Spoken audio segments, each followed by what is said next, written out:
So speaking of being able to cut out a whole bunch of parts very rapidly using this approach, I've gone one step further, and that is to make a template.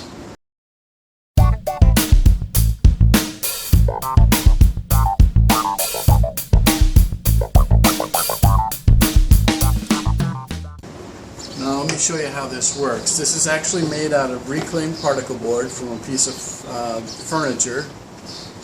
And when I measure the size of the template,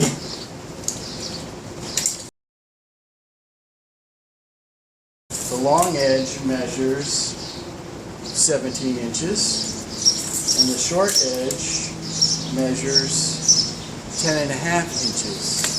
So that 1 inch difference accounts for the difference between the distance between the side of the blade and the side of the saw plate that I'm going to slide along the edge of the template here.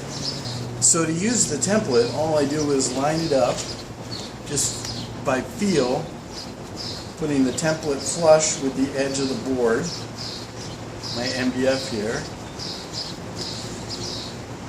I'm going to take a clamp and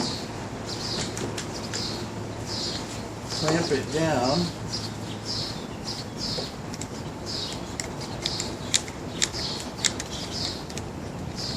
so I know it's not going to move. Now, I don't want to run the saw because it's going to cut through my blocks, so I'm going to move my blocks.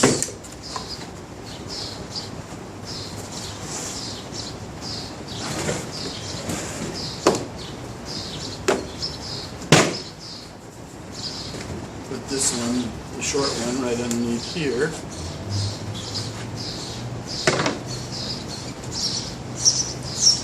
Put on my hearing protection.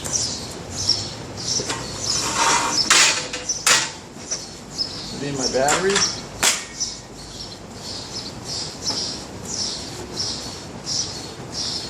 Now I'm ready to cut.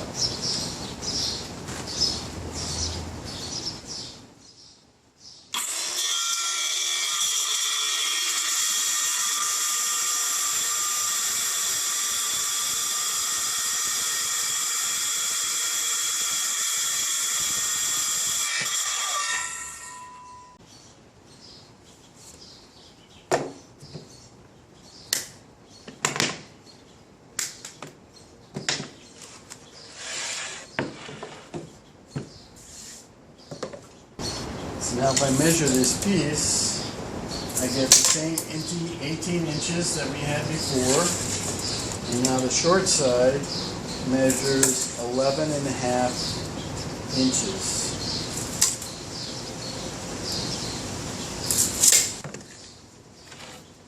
So on the back side of this template, I took some spray adhesive and glued some 60 grit sandpaper here, just so the template is less likely to kind of slide around as I'm positioning it on my piece. I went one step further and made another template. This cuts the vertical sides of the box that go between the top and the bottom pieces. So with these two templates, I'm able to pretty accurately cut out a lot of parts pretty quickly. How did I make these two templates? Circular saw and guide.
Bye.